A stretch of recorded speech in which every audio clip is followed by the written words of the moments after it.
All right, Shalom. Want to give all glory and praises to Yahweh, Bahasham, Yahweh Shai, Bahasham, Recha, Kodash. Double honors to the elders and apostles, a great millstone. Shalom to the hopefully elect, and Shalom to all the Akim pushing this truth with sincerity. Okay, coming back again with another video, quick lesson through the spirit. Sitting here watching this movie Roots. All right, rewatching it. Remember being a child, mid 2000s on BET, watching this film, kind of understanding it, but having more of an understanding now. And something I noticed was, Esau wore wigs, and of course we know that, due to, George Washington's, a lot of the early presidents and, European settlers who came and conquered America, the Americas, all right, wore these wigs, etc., But I find it interesting that, here it is, Esau, all right, has taken some of his wicked customs, okay, and placed it upon Jake, all right, and now has made it into a very large money route, all right, and profit margin for himself. Okay, and see, if you niggas was smart, you will understand that this man has set a lot of this shit up to further oppress you. Okay, and it really fucks you up, because once you understand the scriptures and you understand the curse upon the so-called black woman, and the Edomites pretty much has capitalized off of Jake's curses. Okay, once taking a custom that he has practiced and now has made it into a large profit margin that is global. Okay, and some that I do not see, going away until the Lord arrives.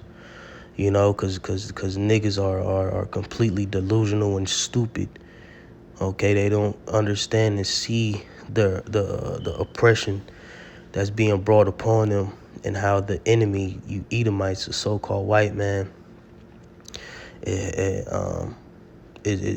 like I said, further oppressing you, man, creating things that, they know niggas are targeting, and like I said, profiting off of Jake's insecurities, But we're going to just read a little bit of this passage and go into some scripts, okay? And it's funny because Esau, has this tie to Ham, But, when we go into the scripts, the first person Esau married into, or the first other nation Esau married into, were descendants of Ham, okay?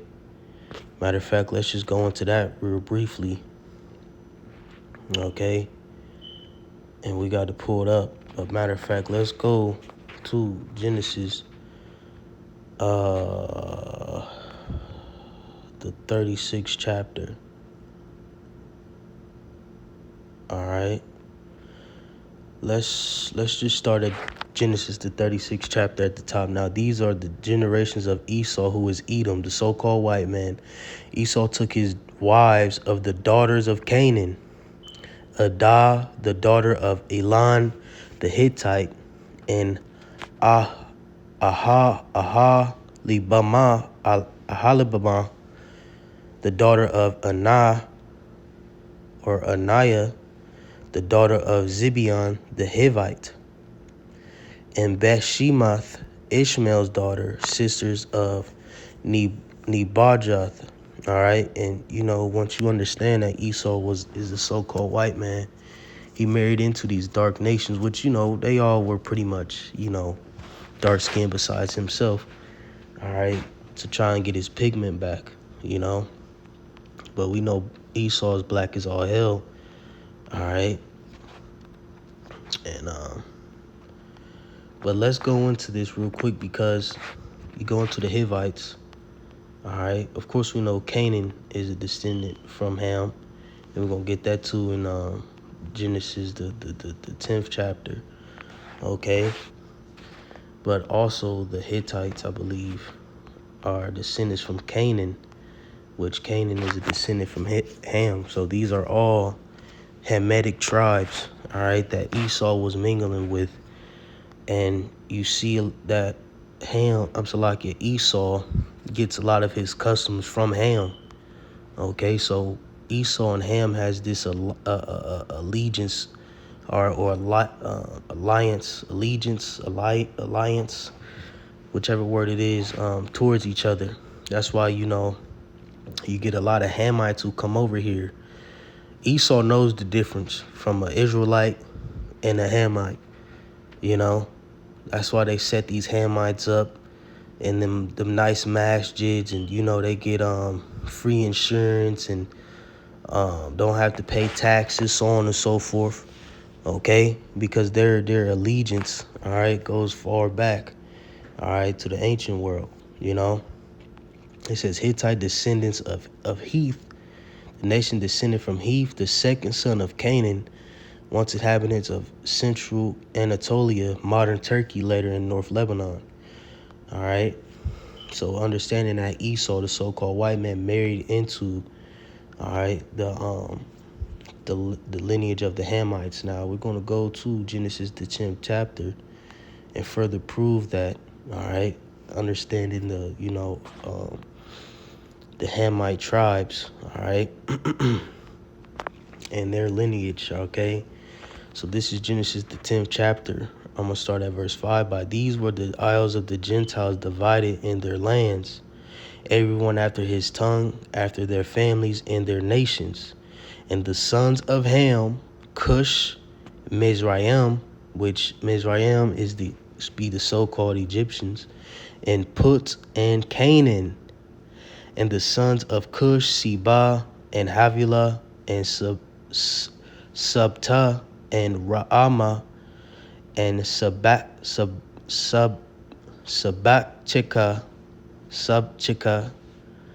and the sons of Ra'ama, Sheba, and Dedan.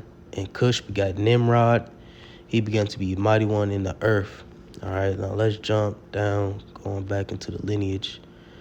All right, and begin his kingdom was Babal and Erich and Akkad and Chaldea and the land of Shinar. Out of the land went forth Asher and built in Nineveh and the city Rehoboth and Calah.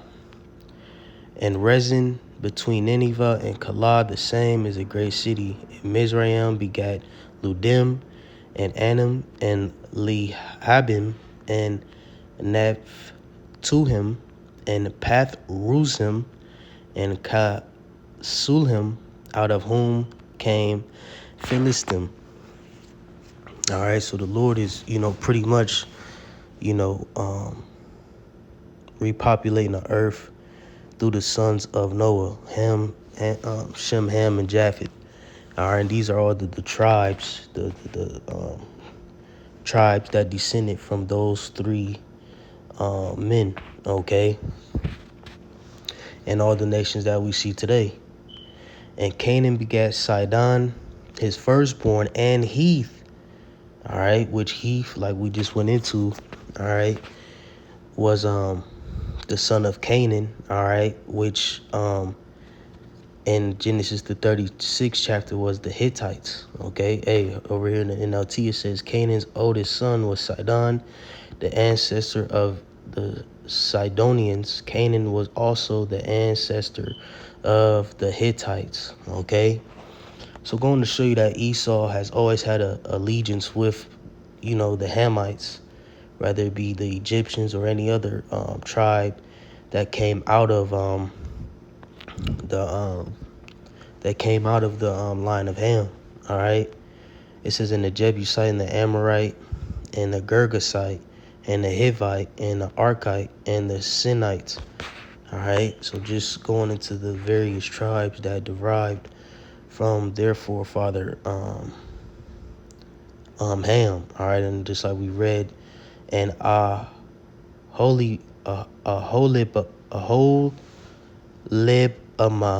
Salaki for the pronunciation, Jake, the daughter of Aniah, the daughter of Zibeon, the Hivite, all right, another tribe that came out of the line of Ham, all right.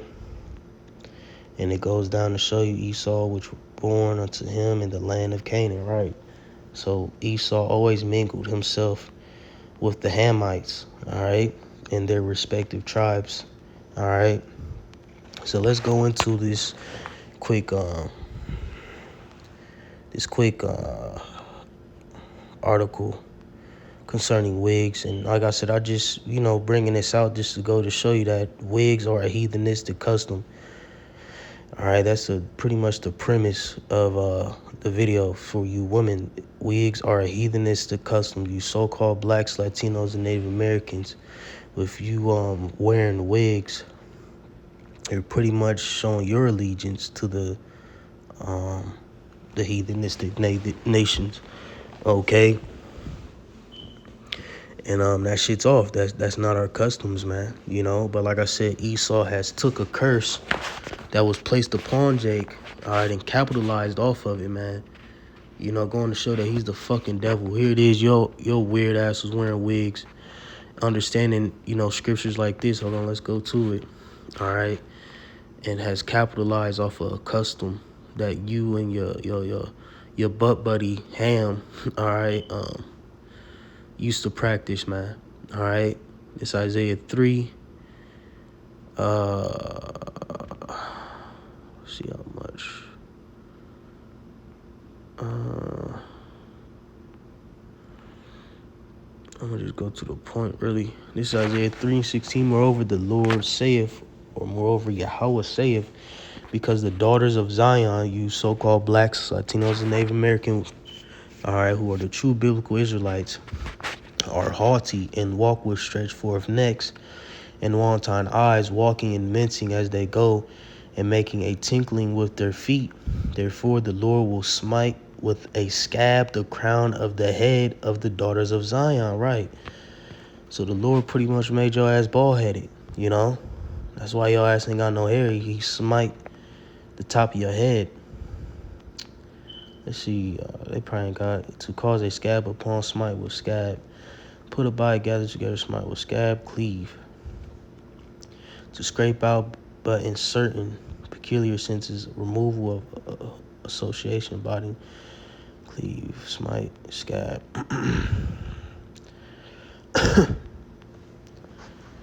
Let's see what the NLT say. It says, so the Lord will send scabs on her head. The Lord will make beautiful Zion bald. Plain. And that's exact. And see, look, scriptures like this goes to show you who are the true biblical Israelites. Okay, who else deals with baldness as far as women? What other woman on the planet deals with baldness? Okay, or short hair? And you ain't gotta necessarily be fucking like damn Charles Barkley or anything, But in the sense that you're not increasing your hair follicles aren't increasing, all right, in the way that they should be. You see every other nations, their hair stretches down to their shoulders, mid back, shit, some to their to their buttocks, so on and so forth. But you so-called black woman, all right, your hair barely get past your ears in most cases, Why is that? Because the Lord cursed you, all right? So yeah, we're gonna read this article real quick through the Spirit, and it's get some edification and a little bit of history as well concerning wigs and it being a heathenistic custom. All right, give me 1 second.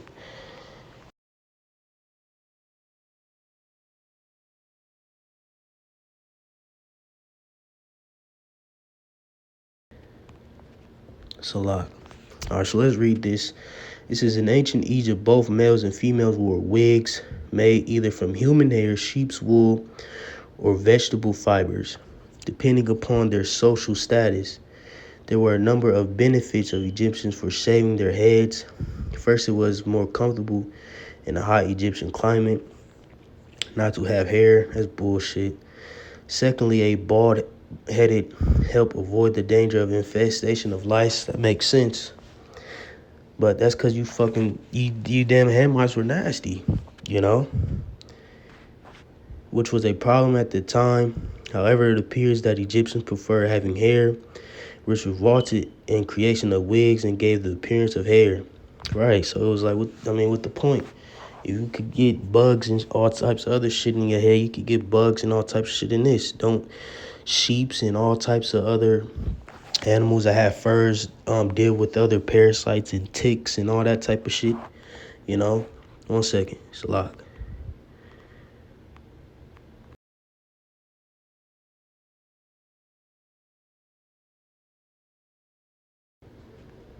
All right.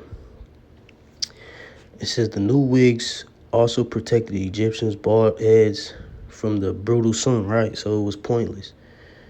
All right. That's exactly. So like I said, it don't make no damn sense. You dealing with the sun rays. That shit burns, man. Well, I wouldn't know, but you have hair in your head for a reason. See, these damn fucking heathens are just fucking weird. It says Egyptian people indicating a person's status as well as their role in a society of politics. Women's wigs were adorned with braids and gold hair rings and ivory ornaments, making them more stylish than men's wigs. Ultimately, the more elaborate and evolved the wig was, the higher in the social rank. In the Old Kingdom period, women preferred wigs and wore short or chin-length bobs. Shit smack. That shit ugly as fuck. Look at this shit, hideous. All right. But let's go down over here, okay? It says other ancient civilizations whose citizens wore wigs were the Greeks, Romans, Assyrians, and the Phoenicians, right? Okay, now, see, you get to see certain customs that Jake were keeping being under these different captivities. And, I'm highlighting the Greek captivity, okay, because, you go into First Maccabees and it goes into, Jake making a covenant with the heathens. And, that's why Paul in his ministry forbade long hair, concerning men, You come on, just think, man. You probably had niggas wearing wigs and shit. You know what I'm saying? Like a black ass nigga with a wig on, man. Just weird shit, man. All that shit comes from the heathen. For the Romans in particular, wigs were often made with hair from slaves. Unfortunately, due to relative humid climate in much of Italy, there are very few examples of wigs from the Roman Empire that have survived. Both Roman women and men wore wigs, right? They was wearing wigs and shit then. Them Caesars and shit, Whether they were bald or not during the Roman Empire, wealthy Roman women often wore unusual elaborate hair pieces that greatly increased both the volume and effect of the hairstyle. Some wigs were worn worn to look natural, but many were intentionally fake with braids of contrasting hair colors. Favorite hair for Roman wigs was from German tribal slaves with their blonde hair and from slaves from India with their black hair. Wigs were particularly convenient to wear as hairstyles became more and more elaborate, right? So that all that shit comes from Esau. The weird bobs and colors and, they telling you, man. These Romans, the Greeks, all right, which, the Syrians, they weren't Edomites, but, just going to show you that Esau, he takes all these heathenistic customs and bunches them in one. Why? Because he has that Tower of Babel spirit, that melting pot spirit. All right, he takes everything and blends it up, which the Lord isn't dealing with that. The Lord separated the nations for a reason. All right, their tongues, their customs, so on and so forth, but Esau, all right, That's just what he does, man. You know, in Habakkuk, the scriptures say he heaps unto himself all nations, and that goes for the customs as well. Roman statue of a woman with elaborate hairstyle, right? You know, so pretty much a status symbol in a sense. And it's funny because, hey, what is that shit here now? Wigs and shit is a status symbol. All right, symbol. All right. You know, for rappers and shit who got the best wig and who silk press look, you know what I'm saying? The same shit. You know, all that shit comes from Esau, man. All right. He pushes that shit. All right. Look at this nigga. Esau's fucking weird, bro. Bases of men. Let's keep reading a little more. It says, with the emergence of Christian influences during the medieval era became plainer. By the Middle Ages, 1200 to 1400 AD, wigs lost their relevancy because of difficult times. Women were usually required to have their head covered. Fashion was off everyone's radar, and beauty was austere. Then in the beginning of the Renaissance, right? Why? Hold on. Hold on. Back up. Let's back up a little bit. With the emergence of Christian influences during the medieval era, became plainer. By the Middle Ages, all right, and we understanding that during these ages, Jake was ruling the Moors, all right, the medieval era, the Dark Ages, as they say. Jake was ruling. Wigs lost their relevancy because of difficult times for Esau, not for Jake. All right, it wasn't difficult times for everyone. Women were usually required to have their head covered. Fashion was off everyone's radar, and beauty was austere, right? Because Esau was in those caves, man.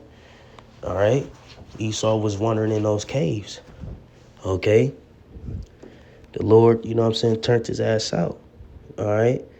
Then in the beginning of the Renaissance, right, when Esau came back into power, all right, the revival of the beast, all right, the female hair regained importance, right, because Esau is now back in rulership, and women began showing their hair again.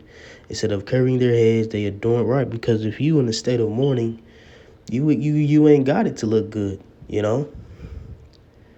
This is the female hairstyle regained importance, and women began showing their hair again. Instead of covering their heads, they adorned their coiffures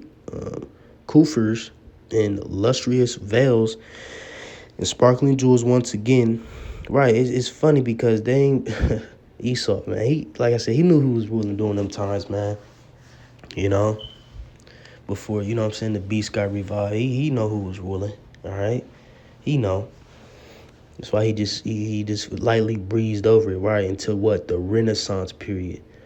All right, when Esau came back in power and, you know, start to, you know, repaint the images and, you know, do what he do. Do what he did in the earth. All right. Once again, women's wigs emerged as fashion and beauty became important considerations in society. The history of wigs in France stretches back to the reign of Louis, the 13th, who went prematurely bald. To disguise his baldness, he began wearing elaborate wigs. Historically, records indicate the first independent wig makers gold was created in 1673. The wig now enjoyed the most noble pedigrees from the 17th century French courts of Louis XIII and Louis XIV, and it became a fashion icon that was integral to the aristocratic world of power and display. The mistress of King Louis XIV wore her hair in a signature hairstyle called the La Fontage, all right, or Fontage. It was a fashion look that was copied and with help of hair pieces and false locks worn by numerous high upper class wannabes, right? It's funny because this is all Esau. And now look, who does it now? Jake, you nigga woman. Get the, you know, all the hair pieces and the crazy hairstyle. That was shit Esau was doing, man. All right, now they wearing their hair down to their back and nice and straight, and you know, act all holier than thou, and you know, all that shit, man. It's Esau, man. Esau, boy, that Lord one line, that's a crafty bastard for your ass, boy. The way he finessed Jake and and now look, he banking in big time off wigs and hair products and just gaining millions and billions off the backs of Jake's stupid ass decisions, man. It says, by the end of the Sun King's reign, wigs had spread well beyond the nobility of France. Kings at royal courts across Europe were wigs now a most essential feature of the European noble custom. So pretty much, wigs and shit date back to Egypt, but it was primarily, it's pretty much an Egyptian custom that was carried along or revived by Esau, Edom, okay, during the European Renaissance period, okay, and now that has stretched all the way into today's age, but now it's flipped on you Jakes to further oppress you Jakes while you're in this dumb docile state, So yeah, that's all I'm gonna read on that. It's pretty much a little bit of history, but pretty much it has nothing to do with you Jakes, man. You so-called blacks, Latinos, and Native Americans. All right, it's a heathenistic custom. All right, and that shit's off. Jeremiah 10:1, hear ye the word which Yahweh speak to you, O house of Israel. Thus saith Yahweh, learn not the way of the heathen, and be not dismayed at the signs of heaven. For the heathen are dismayed at them, right? So we were not to learn the ways of the heathen.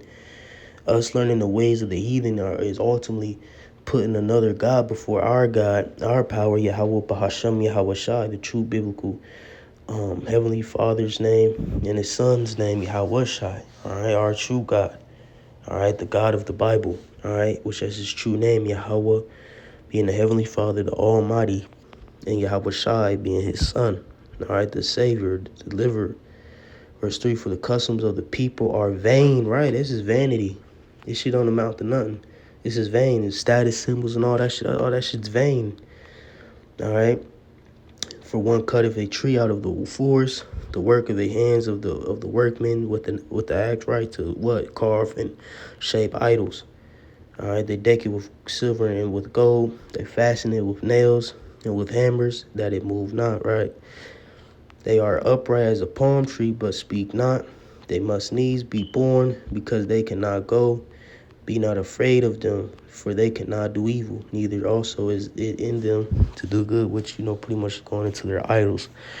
Rather it be, from your common Christmas tree or, whatever. You take a piece of wood or stone, you carve it, all right? You fasten it with silver and gold, you lay gold and, all types of precious stuff over it, all right? Whatever you're creating or making, that says they are upright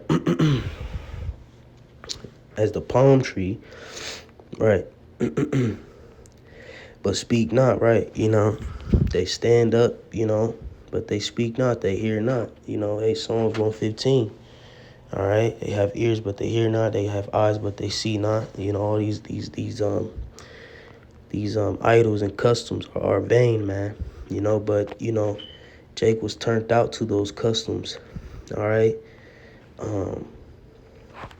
in a lot of cases, man. But really, Jake really started participating in those things in the Grecian captivity.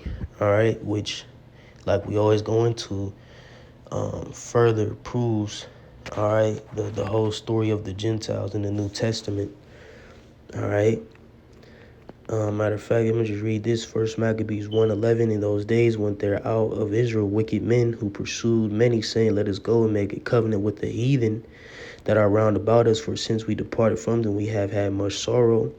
So this device pleased them well. Then certain of the people were so forward herein that they went to the king, who gave them license to do after the ordinances of the heathen, whereupon they built a place of exercise at Jerusalem according to the custom of the heathen. Verse 15, and made themselves uncircumcised, and forsook the holy covenant, and joined themselves to the heathen, and were sold to do mischief, And that's exactly what Jake did, and that's exactly what Jake is doing now to this very day. practicing customs and vain things like this, man. Not even understanding that, this shit is off. And all this shit goes back to, heathenistic customs. Okay? And that's pretty much the point. That's all I really had. Well, that's all I could, conjure up through the spirit as of right now. But yeah, Jake is still sold under those customs of the heathen, man. Whether it be worshiping other gods or, other practices, which ultimately you worshiping other gods. All right, if they aren't customs of us, all right, the shit's off, all right. And, like everything may not be a sin per se, but people make it sin because they worship it. You know how bitches are when they wigs and they addicted to all that shit, man. I need my hair done, I need a new wig, and they have made these customs their god. I can't step out without my wig, gotta have my bonnet on, my hair not did. They have made all these things to worship. Okay, that's what makes it off. It may not be listed as a sin per se, all right, but you have made these things and these customs of the heathen your god. All right, let's get that. The first commandments. There's all types of scriptures on that. All right. Let's just get this one. It's Exodus 34:14. We'll start at 13. But ye shall destroy their altars, break their images, and cut down their groves. For thou shalt worship no other God, for the Lord whose name for Yahweh whose name is jealous is a jealous God. Right. Let us thou make a covenant with the inhabitants of the land. They go a whoring after their gods, and do sacrifice unto their gods. And one call thee, and thou eat of his sacrifice. All right. And thou take of their daughters unto thy son, and their daughters go a whoring after their gods, and make thy sons go a whoring after their gods. There thou shalt make thee no molten gods. All right. And that's pretty much the point, man. Pretty much in a nutshell, wigs are off. It's a heathenistic custom. All right. Just a little history and a little backdrop of, like I said, the allegiance of Ham and Esau. And, like I said, Esau takes a lot of his wicked customs, dating all the way back to Egyptian Empire, Syrian, Babylonian, all these heathen empires, and, mixes it all up in one and pushes it on you niggas. All right, you so-called blacks, Latinos, and Native Americans. So Lord's will is edifying. Gonna give all glory and praises to Yahweh, Bahasham, Yahweh Shai, Bahasham, Recha, Kwadash. All right, the honors to the elders and apostles of great mills on Shalom and Abba.